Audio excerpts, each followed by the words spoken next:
Hello, I'm Ron Miscavige, and this is Life After Scientology. I'm an author. I wrote this book that you're looking at on the screen, Rootless. If you'd like to get a copy, and I wish you would, just go to my website, which is The Real Ron Miscavige, and go into where it shows the book, and there's a link that will connect you right up to it. You can order it from Amazon, which is the best place to get it. And this is a story about David Miscavige, myself, my experiences in Scientology over 42 years. And it is worth reading. I think you'll enjoy it, and I think you'll get some benefit spiritually out of reading it, to see how not to get into a cult. Anyway, to kick it off, before I do anything, though, I'd like to acknowledge the people who become Patreons. And if you know that we don't have a sponsor, that we're self-generated, and I invite you to join and contribute something to the ongoing this program. You know, the ongoing of this program. What the hell am I doing? I'm getting my words together, okay? Contribute to this program going forward. But no matter what, as I said in many other episodes, I'm going to do this no matter what people do as far as, you know what? Sean, could you pull the plug and let's start again and just You're live, Ron. Just keep going. Okay, well, here we go. Keep going. All right. So I want to acknowledge the Patreons.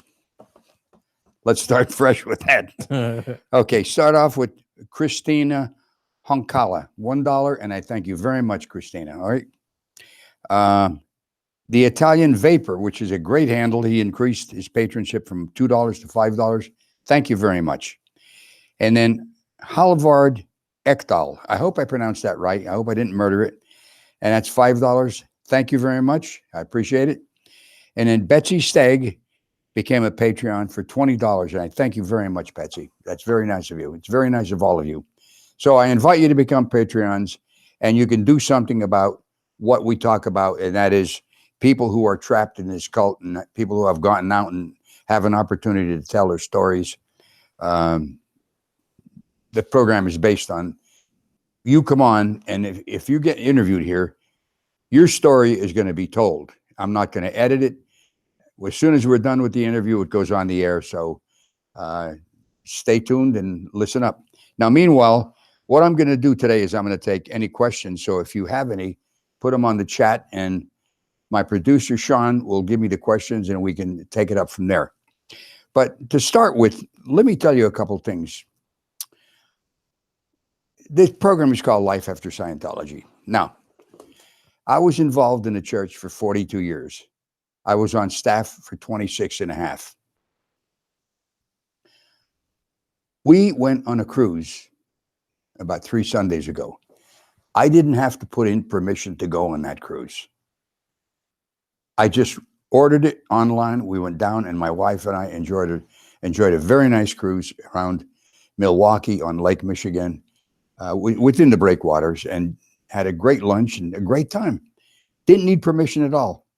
We're going to her best friend's daughter's wedding in September. I don't have to put in a permission to go. These are the things that I'm enjoying that I never had an opportunity to enjoy when I was on staff. As an example, my grandson got married. I was at his christening.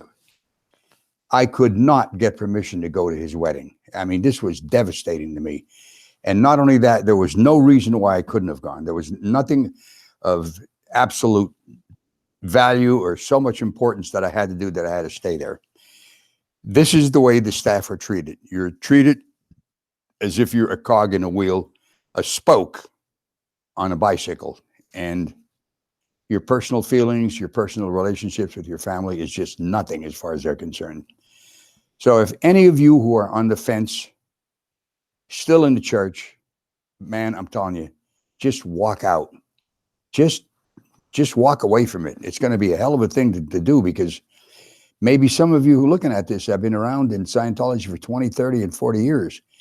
And I'll tell you this, it's very hard to swallow that and say, you know what, I was conned, and this is not what I signed up for. But I'm going to tell you this, if you do that and you walk away, you're going to enjoy a far more enjoyable life than you ever could if you stayed within that goddamn church for 100 years. So that's my advice to any of you. And I'm sorry for the rocky start. I had a little bit of a health issue today, so but I wanted to do this show, so I'm not 100% back to battery. So here we go. Now, Sean, do you have any questions? Yeah, so we have some questions already. So Carol Ann Logie just says hi. Greetings. Hi. Caroline, hi. By the way, that was my sister's name. I had a sister named Carol Ann, so you brought a smile to my face. There you go. DJ Better says, "Good evening, Ron. Trying to get dinner on the table, but wanted to show you my support. Love to you." Oh, that's very nice. And who's the guy? It's I think it's a girl. DJ Better. DJ Better. I thank you very much. Yeah. And nice of you to write in. Yeah. Alonzo Smith asks, "Will you ever have Mike Rinder on your show?" Alonzo Smith. Hello, Alonzo. The answer is yes. Now, here's the problem right now. They're shooting this season's version of Scientology, The Aftermath. He's busy every day shooting, and at night he's in the editing bay, editing this. So he's very, very busy. He's as busy as a cat covering up kitty litter, you know. But he could probably do this in maybe August or early September. So that's what I'm counting on, and I'm sure he's going to come on. And it should be a very interesting interview. Now, with Mike Rinder, I got to tell you, I know Mike since he's 15 years old. We went to St. Hill in 1973. It's my wife, and I had 4 children. And we met Mike and his father and mother at St. Hill. And shortly after that, he joined the Sea Organization and went on the ship. But he's just a wonderful person and a great guy to have as a friend. And what he's doing as far as exposing the church is just wonderful. I appreciate him very much. But long and short of it is I will have him on the program. Yeah, really, really nice guy too. I got to meet him when we were on set. That's right. Very, very nice. Sean met him when we were out in Los Angeles. I went out to, what was that? One of the Aftermath shows, right? Yeah, I think it was for the promo, the Fighter promo. That's right. Yeah. Strange Eye Production says, "Love what you're doing, Ron. It's life-changing stuff for a lot of people." So thank you very much. Thank you very much.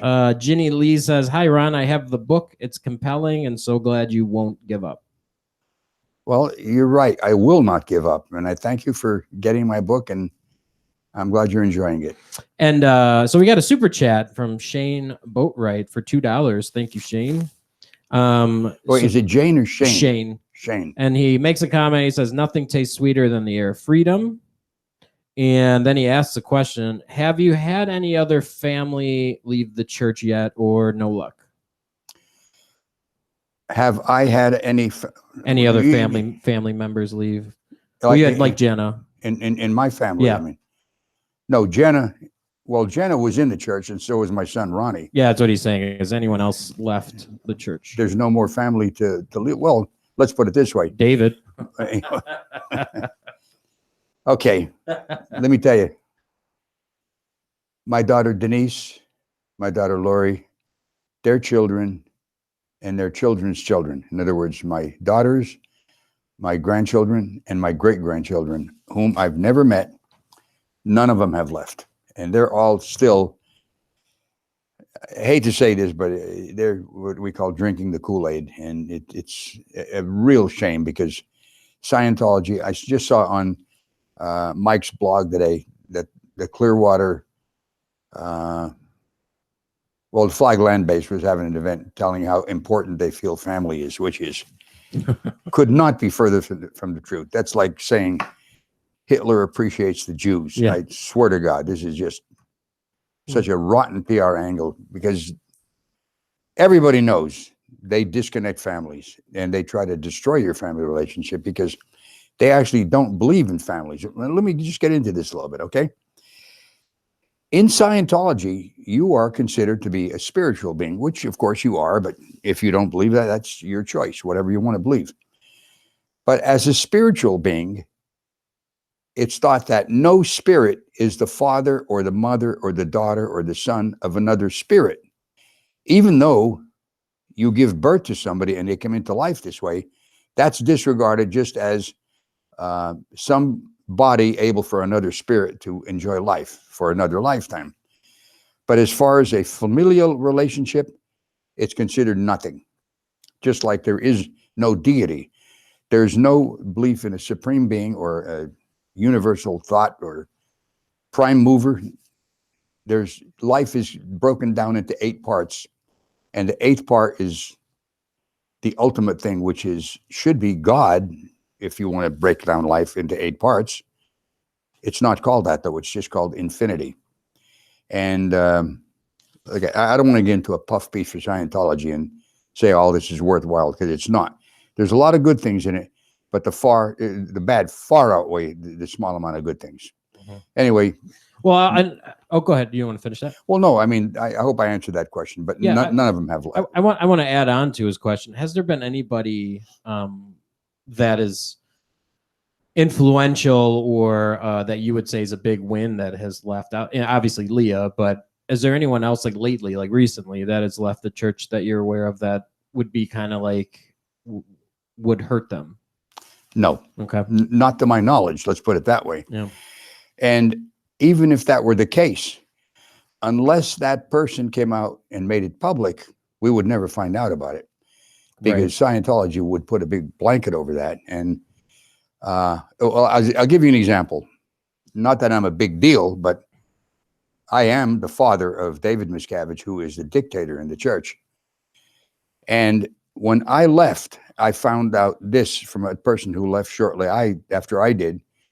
When I left at the musters, and there are, let's see, 1, 2, 3, 4 musters every day where everybody is gathered together and accounted for, not one word was said about my being missing. Not a single word. And it was like this never happened. Yeah. In other words, it was pretended that everything was normal. I never left the church. And I'll tell you, it was something else. You didn't dare bring it up as to, hey, where's Ron Miscavige? Yeah. I'm telling you, if you did that, you'd be hauled into ethics, and one of the ethics officers would put you on an e-meter, and you'd be put through an interrogation. Yeah. So it's getting back to the original answer. I mean, the original question. Do I know of anybody who's left of importance to the church? No, I don't know of anybody. And for some reason, I think I would know. Yeah. Gotcha.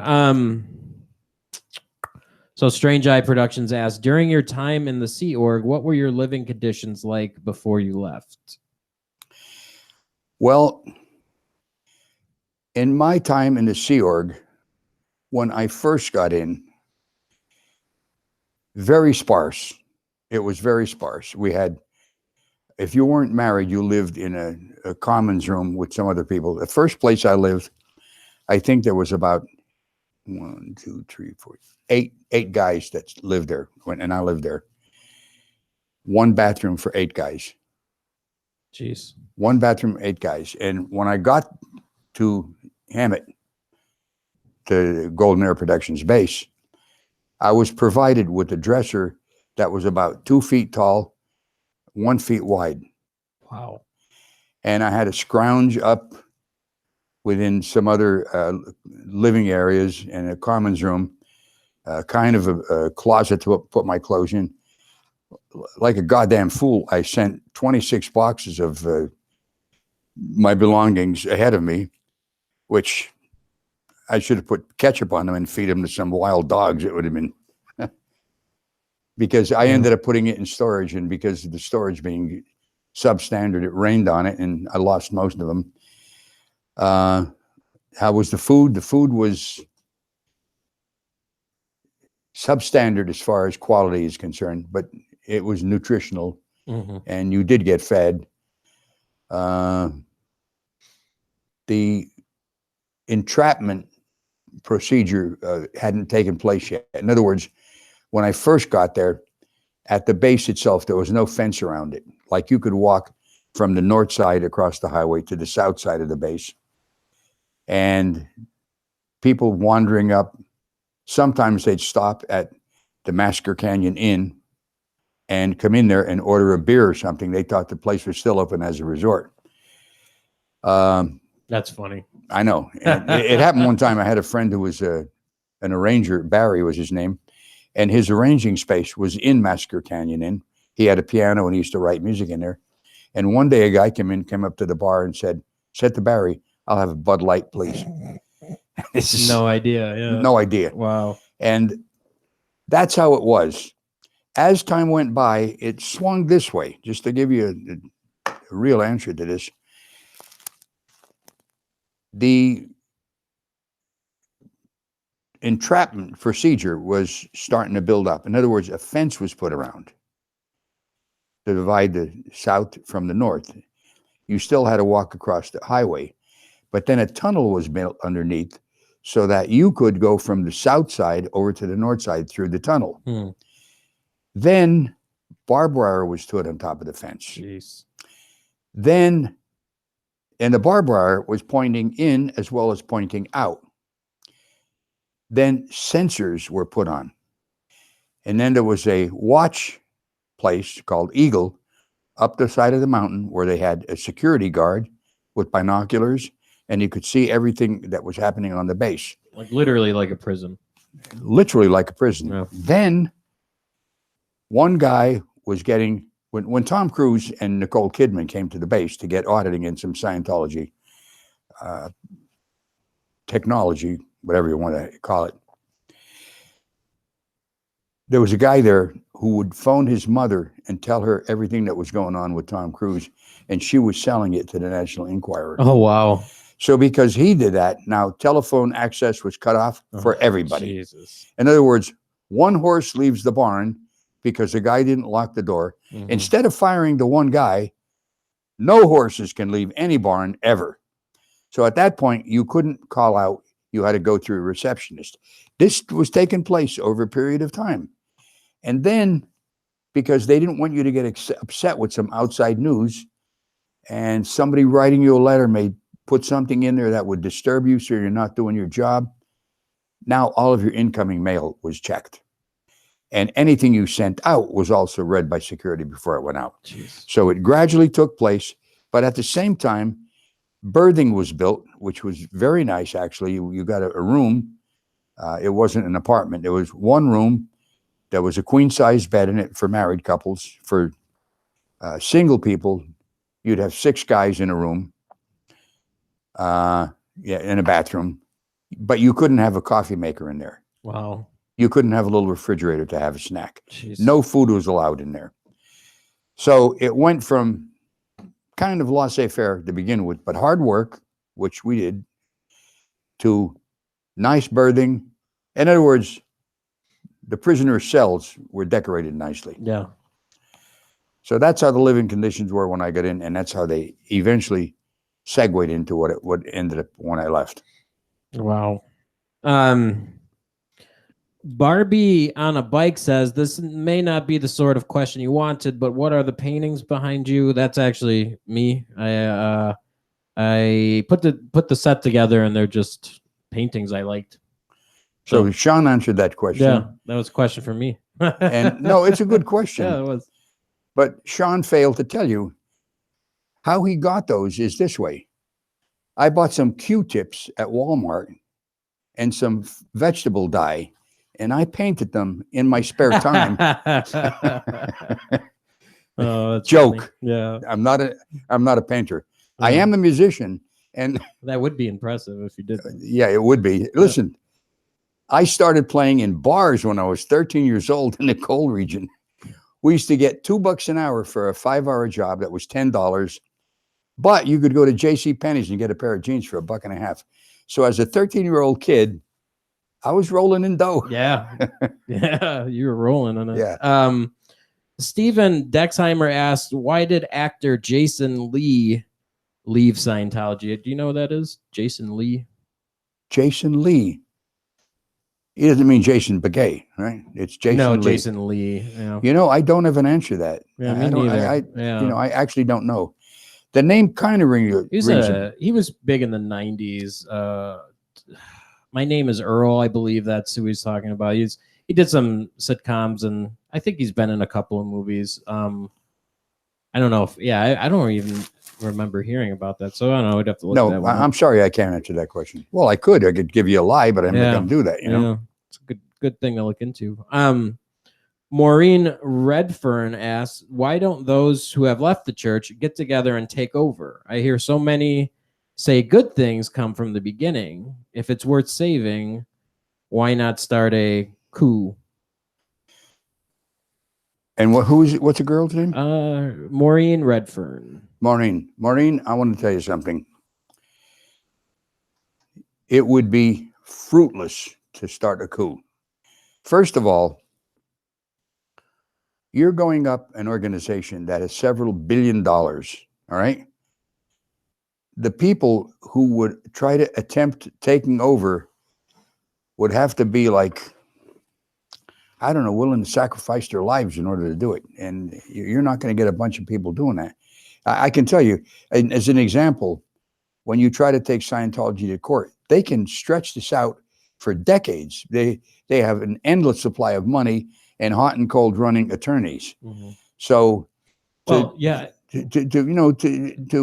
a soft coup, yeah. it would just be impossible. And by the way, you're right. There are some good things in the very beginning of Scientology that are worth looking into.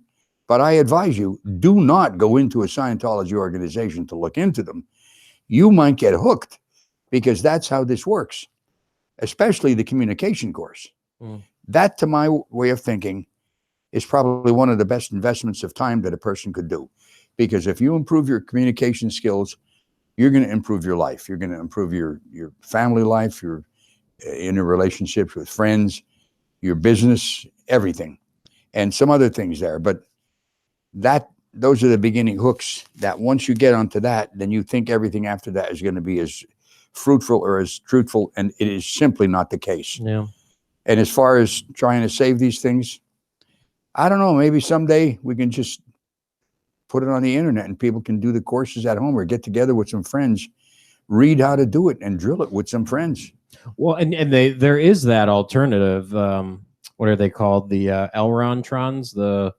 I think they have one. It was in Australia or like the independent Scientologists. Yeah, the independent Scientology. Yeah, you can look that up. And if you go there and ask to do the communication course, I'm sure they have it. Yeah. And it will be far less expensive.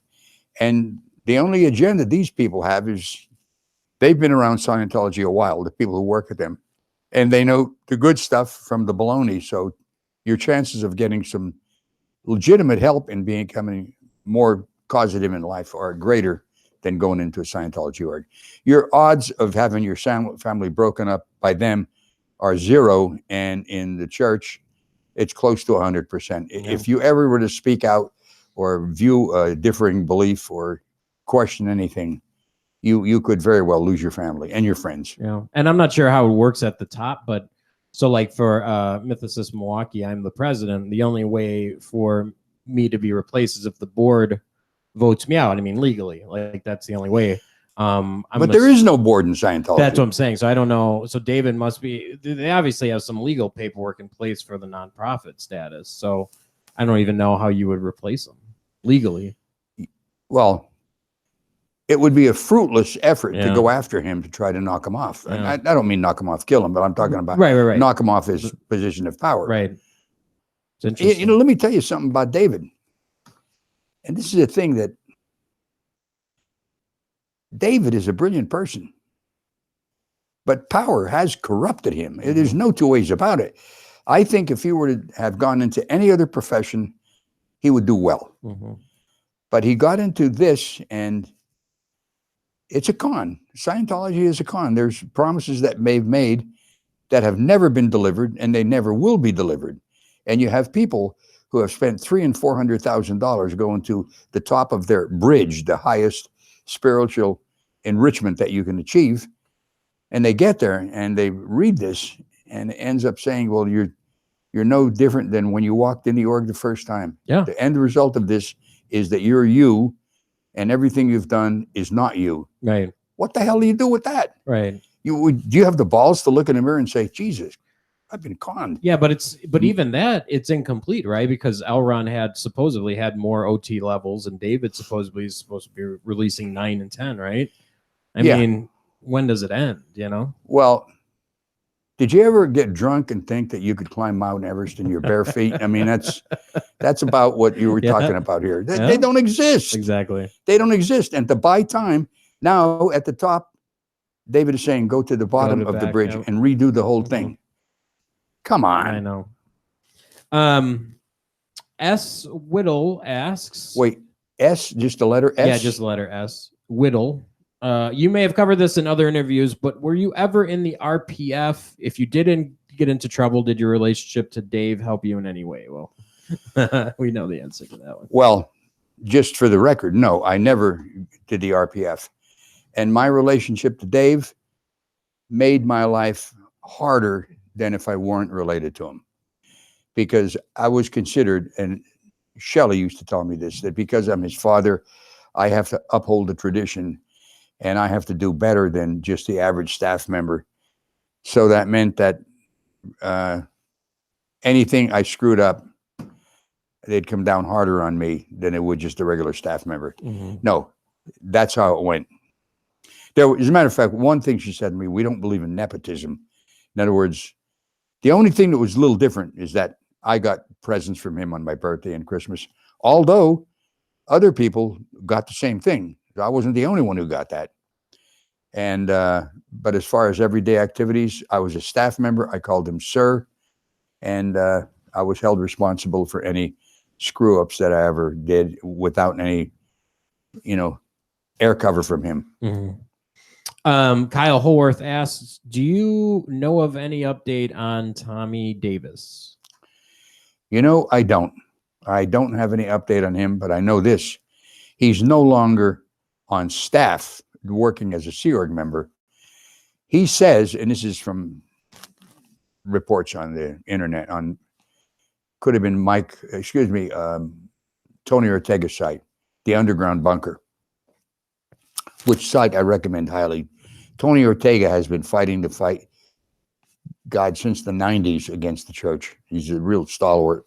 And on one of his sites, he talked about Tommy Davis, who says, I'm on leave from the Sea Organization, which what he is he's blown. He's out of it, but he doesn't want to make waves, and he wants to keep his family or whatever he has together right now. So he says that, and that's what's called an acceptable truth. In other words, a lie. Wow. So he didn't route out? Well, I don't know. Okay. But all he says is, I'm on leave from the Sea Organization. Gotcha. Stephen Dexheimer asks, also, would you ever have Tony Ortega on as a guest? Well, I tell you, Stephen Dexheimer? Yeah. Great name, man. Yes. The answer is yes. Yeah. And he will be on probably within the next month. I've already gone over it. So you're a goddamn mind reader, man. That's the first time anybody ever asked me that question. But I look forward to having him on. And I spoke to him about it just about 3 days ago. Excellent. And he said, Ronnie, why would you want to have me on? I'm just a reporter. Well, let me tell you something. That guy has guts. He's been doing it for years. He's been doing it for years. Put so much time in. Yeah, he's a nice individual too. Yeah. I only know him really from nice guy. I only know him from talking to him on the phone. I never met him in person, but I'd love to meet him in person. He has 2 nice little kids, twin boy and a girl. Yeah. And matter of fact, he was going over to Israel to pick them up. They were over in Israel with their grandparents. Oh, okay. There's some little inside skinny. I'm sure he doesn't mind saying that, but yeah. No, it's just the wealth of knowledge when it comes to everything that's happening. Yeah. He's like a human encyclopedia. He really is. Yeah. He really is. Companion Animal Outreach, Sarah Mans asks, Ron, do you think they are still following you and your wife? Seems like they just don't give up. The answer is yes. And what's her name? Companion Animal? It's Companion Animal Outreach, Sarah Mans. Companion? Companion? I guess go with Sarah Mans. Sarah Mann. Whatever. It's a great logo. Yeah. Do I think they're still following me? Might be your business. Yes. They're smarter than the earlier ones. The two guys who were caught were just a little bit short. They're playing solitaire with 51 cards. Like they weren't the sharpest knives in the drawer. So they got caught. And they lost the gig, which was very high paying. They were getting $10,000 a week to follow me. And we caught a female PI a couple of years ago that was following me from the VA hospital where I go to get my medical treatment. And one other guy who was trying to get pictures of me. But recently, I haven't caught any of them, but I'm sure that they're still following me. But they're doing it very surreptitiously, to use a big word, and I haven't spotted them. Alonzo Smith asks, other than revoking their tax-exempt status, in your opinion, what else would it take to end Scientology once and for all? Well, I think that would be the Achilles heel, the weak point, taking away the tax exemption. Because at this point, you invest. Well, you don't invest. You get conned out of 10,000 or 20 or 50,000. You can use it as a tax write-off. Now, if they were asking people to do this and there was no tax benefit to them, I think that eventually would dry it up. But look at, you have like $3 billion, and this is reported by, I think Jeffrey Augustine found this out. You have that much money, you could have the Titanic going under, but you'd be able to put pumps in every stateroom pumping water out. If you had $3 billion. So that will keep you alive for a long time, but it will be like a zombie. It's like The Walking Dead, because even as of right now, look at their organizations, the new churches they have. They're not filled with people, they're filled with air. And this is from people who go there and check out and see, is there anybody in there? When I was in Philadelphia doing interviews for 2020, I had to go to Philadelphia because that's where the guy who was going to do the interview was. And we went by the Philadelphia org. I saw one person at reception, and that was it. Otherwise, the org was empty. So I think the tax exemption being taken away would be it. Yeah, you're right. Because even if they lose Tom Cruise and Christie and all the other celebs, they still got $3 billion to sit on. Yeah, they do. And at that point, you could buy somebody with that, Many people, most people have a price, and you get up at one of these events that they do and they report, look at, we're expanding so much without one shred of evidence. But if you're in it and you've spent 10, 20 or 30 or 40 years, you want to believe this. You don't want to think, is this a goddamn sham I've been investing my whole life in? Matter of fact, I'll tell you, in one of the future episodes, I'm going to go over a subject called justified thought. And you want to stay tuned to these episodes because I will go into that. And that's going to open up your mind. Well, not that it's closed now, but it'll open up your mind to a little different angle, similar, but not the same angle as to why people stay. And I'll go into this. Matthew Klazuski asks, nice Polish name. Hey, jak się masz? Hello from Waukesha, Wisconsin. Whoa. What is your take on the ways that Scientology handles public relations? It seems to me that their playbook is always to attack the critic. Your perception is dead on. That is their playbook. L. Ron Hubbard says, don't ever defend, always attack. I showed this on some prior episode, but you can go on to Tony Ortega's website and see these issues, or even Mike Rinder's. The policy that they have would be, there's such a thing called a fair game, which if a person is considered an enemy, it's okay for you to utterly destroy him without any penalty to you by the organization itself, okay?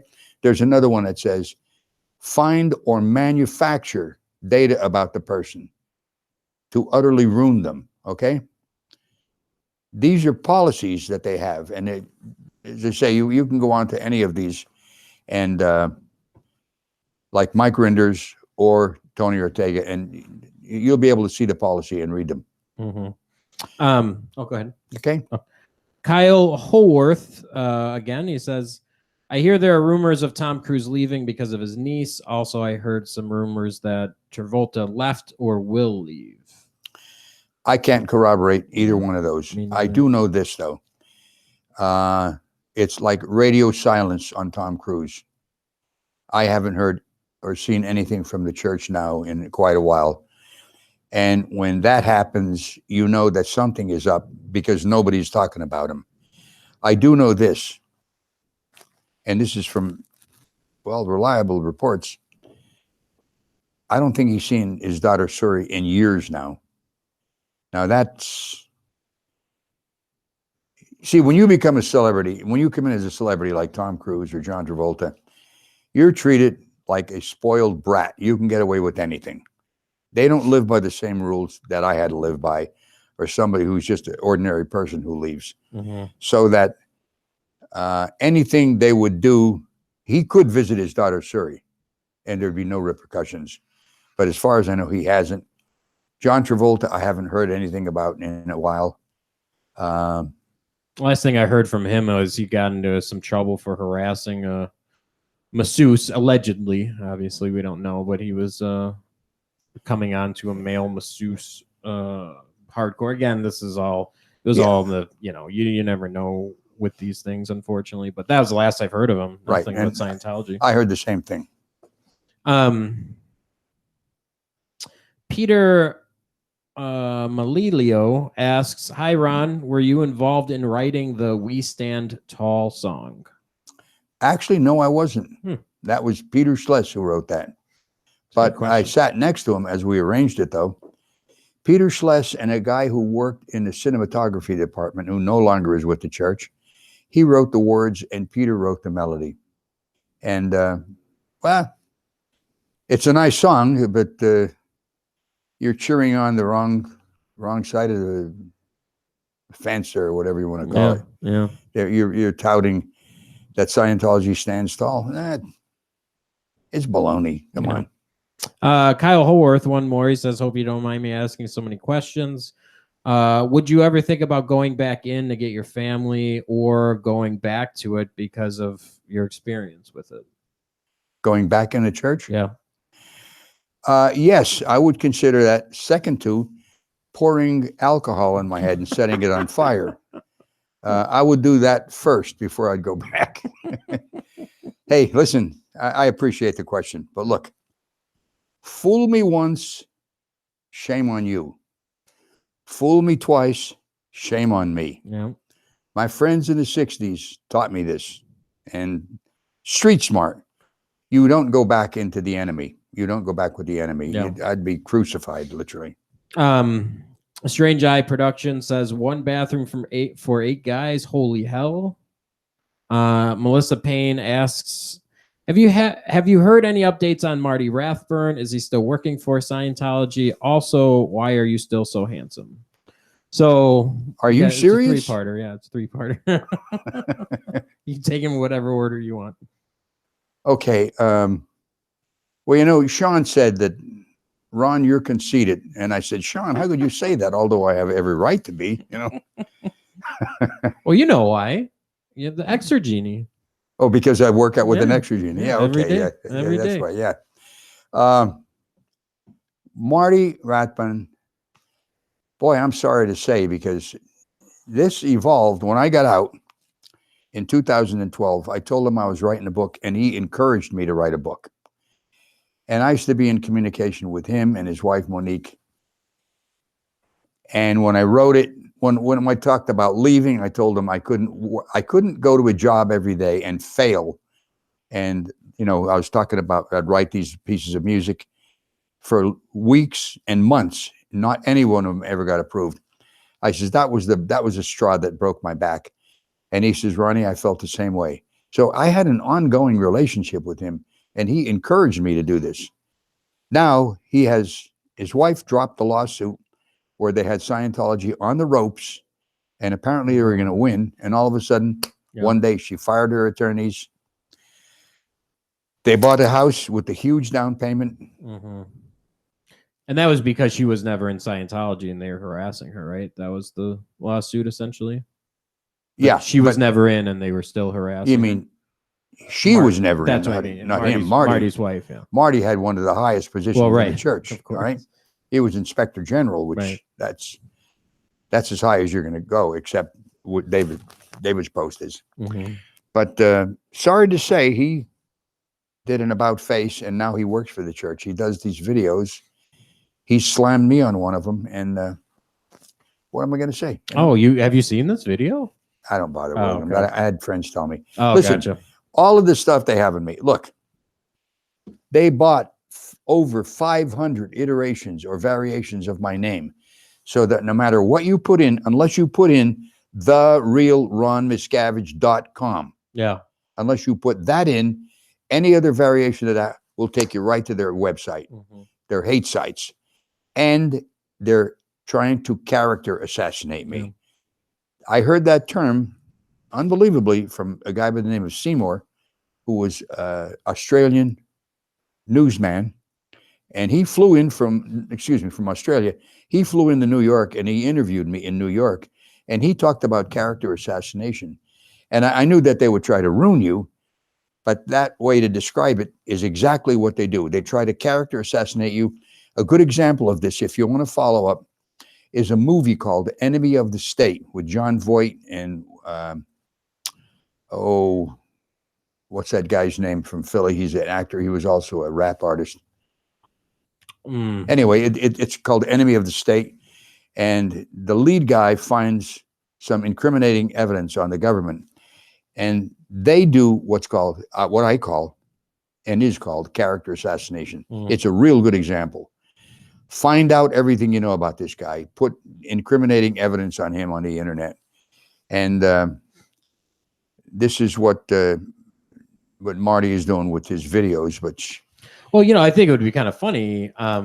Maybe when we do one of these shows to show one of them. I mean, no, I don't think so. And I'll tell you why. We're running the enemy line, and you never do that. Okay. In other words, do you think they would put one of these interviews on their Scientology website? I think they would edit the shit out of it and put it on there. Well, they would edit it so it sounds like I said something other than what I said. Correct, yeah.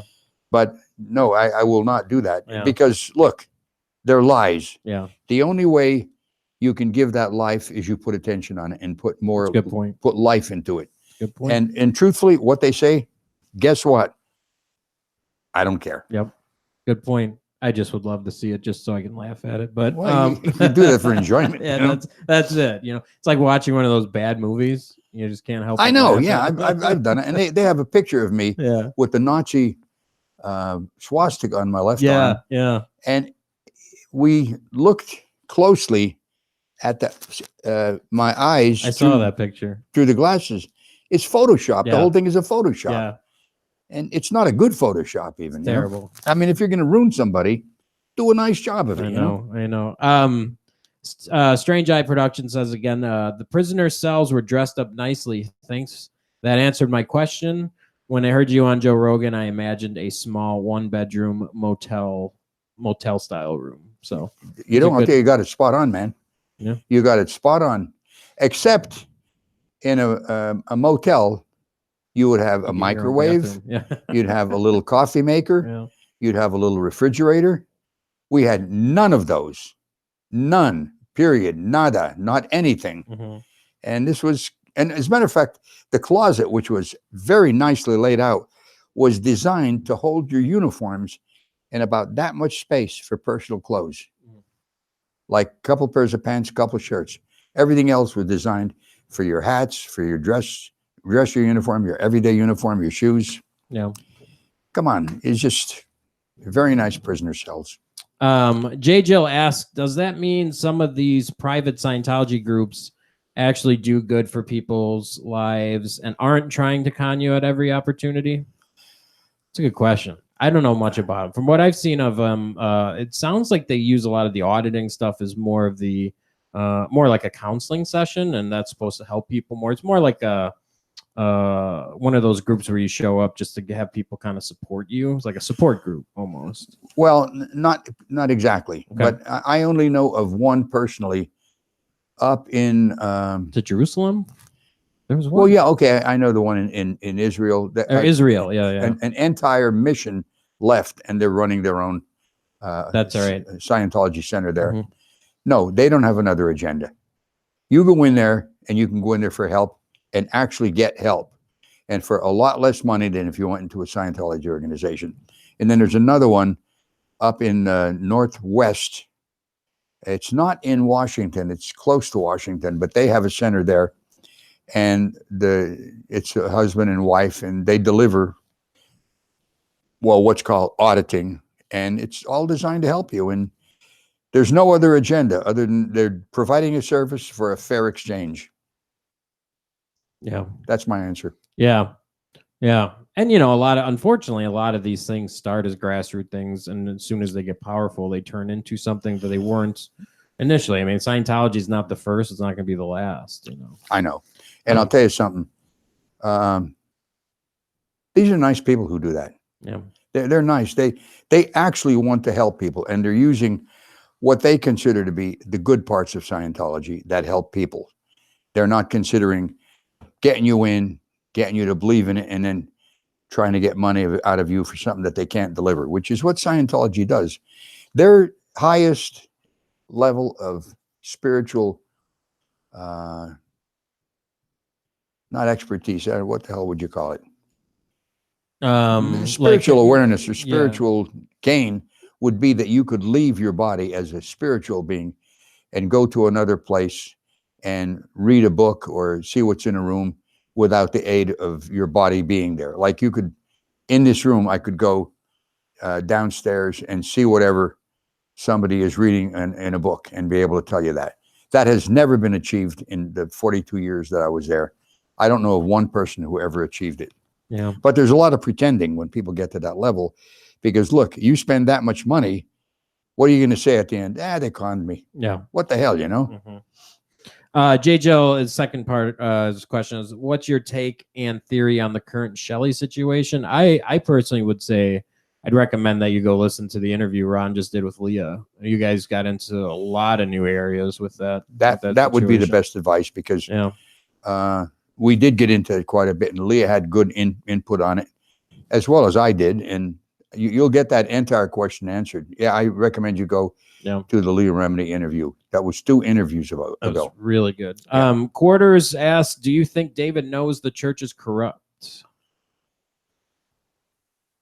What's a definition of corruption in his mind? Yeah, I don't know. Nor do I. Yeah. But I can tell you, for him to come out at these events and tout how wonderful Scientology is doing, and I guess people in the different organizations think, well, we're not doing good, but I guess everybody else is, and saying that they're expanding at an unprecedented rate, 40 times the expansion or whatever they're saying. Mm-hmm. How could you do that? You think that what you're doing is helping people and hoping beyond hope that maybe some of these things you say will come true? It's hard for me to say, because he was a different person now than when I knew him as a young man or even as a child. So do I think he thinks Scientology is corrupt? Is that the question? Does David think it's corrupt? Does David think it's corrupt? Mm-hmm. I don't know how he can't know that, because he is actually a very smart person. I don't know. When you're the leader of something, though, it's hard for you to admit that you're at fault. Well, no kidding. I mean, that's the whole thing, because what is he going to say at one of the events? Guess what, because guys? It seems to me like it's always the finger pointing game. It's not the church is having an issue. It's whoever had made a mistake or whoever's not doing what they're supposed to be doing. They're the ones that are having the issue. That's just kind of what it seems like, how it's run to me. It seems like that, because that's the way it is. Yeah. Okay, that's why it seems that way. Yeah. But I'll give you an example. If you don't get the gains out of what you thought you would get at a particular level, you didn't follow the technology exactly. You didn't apply the technology correctly. It's your fault that you didn't get the gains. Your fault, not the technology is infallible. All right. Because we didn't turn this glass of water into wine, it's because you didn't say the right words. Okay. Right. And I'm not making fun of the Catholics or the Christians. I'm just saying, this is how the think is, that we know that what we have is perfect, If it doesn't work, it's on you. Yeah. You didn't apply it. Right. Alonzo Smith again. How ungrateful can David be? If it wasn't for you, Ron, not only would David not be in Scientology, but he wouldn't have even been born. How ungrateful can he be? Yeah. Yeah. I don't think about it. All I know is that I consider what I'm doing to be, maybe not, you wouldn't call it a crusade. I don't want to get melodramatic about it, but I feel it's kind of my duty. It's my duty to do whatever I can Yeah.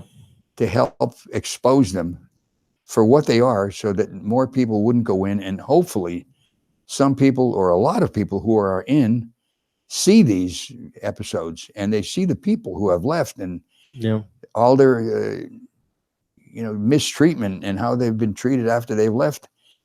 And if I can salvage people from going in or helping to get out, I consider that, I consider it my duty. Look, I'm a musician. I still play quite a bit.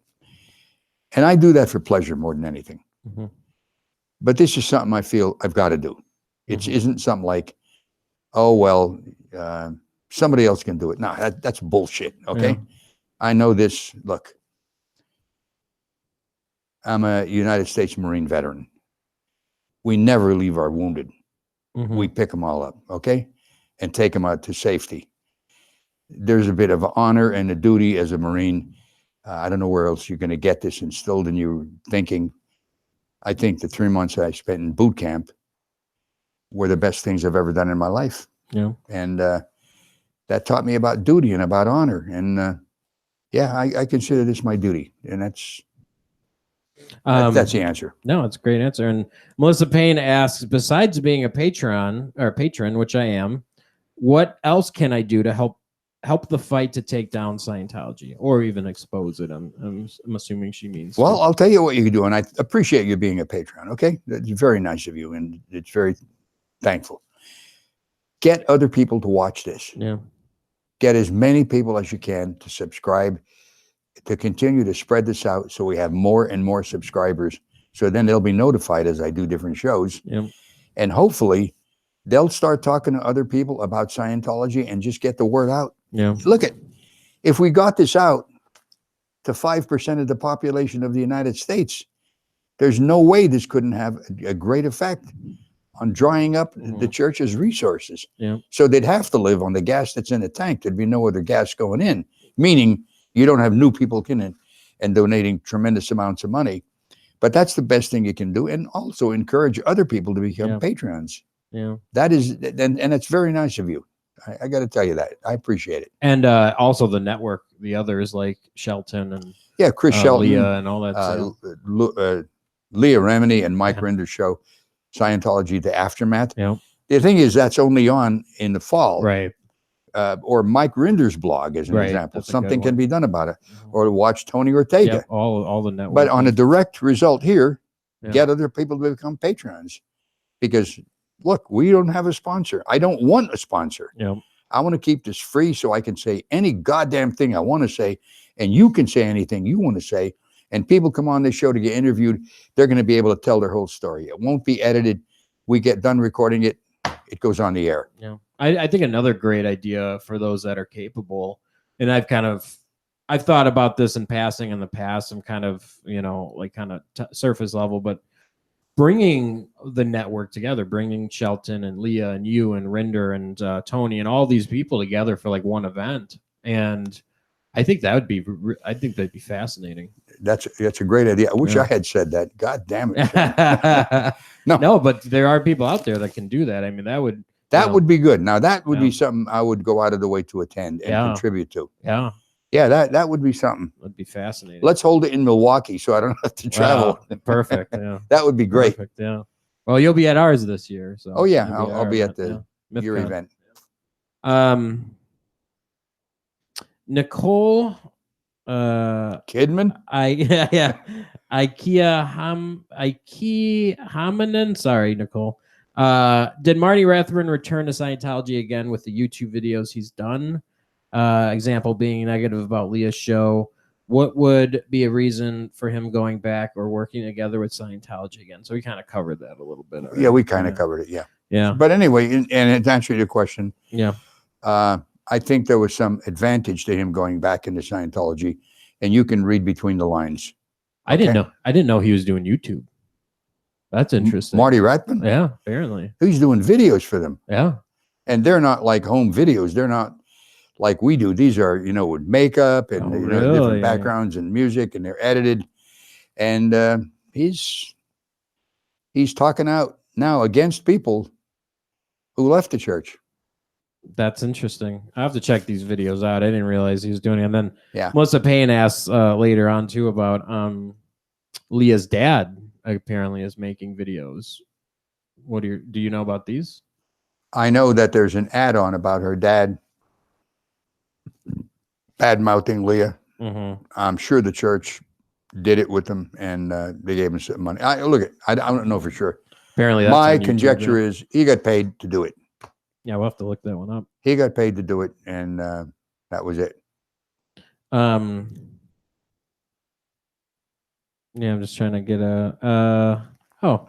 Alonzo Smith. What is Scientology's stance or policies on gay or African American members? It seems as though there is a blatant racist or homophobia stemming from L. Ron Hubbard's beliefs.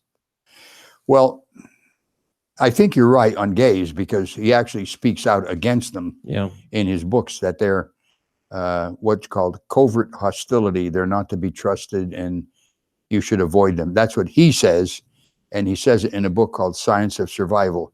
And you can find this out if you go on to like either Mike Rinder's or Tony Ortega's blog. You can see what he says about gays. As far as blacks are concerned, I don't think there's anything about blacks. I don't think there's a... No, because Chef was in, or Chef, I call him Chef. You mean Shemp from the Three Stooges? No, Chef I know him from South Park, but Isaac Hayes? Isaac Hayes, yeah. Oh, yeah, Isaac Hayes, Reverend Alfredi. And there's a questionable connection with this one group, though. How they get in and how they're part of it now. The Nation of Islam, I think it's called. Nation of Islam, yeah. With Louis Farrakhan. Yeah, Farrakhan. Yeah, so they're welcome. They're welcome in. I don't know how that... I think Reverend Alfredi Johnson got them connected up, and that's how they got involved in Scientology. I don't think there's anything about not letting blacks in at all. That's personal opinion, but I've experienced that. Yeah, I haven't seen anything that would state that. Yeah, one of my best friends at the Golden Era Productions wasn't Tony Pinder. Yeah, he's a black guy. He was he worked in the cinematography area. Very nice guy. Yeah. But I think we're at the hour here, Ron. I think we'll have to do this another time. Well, we can. Yeah. And is there a last question you want to ask before I end off? Sure. Make it a good one. Come on now.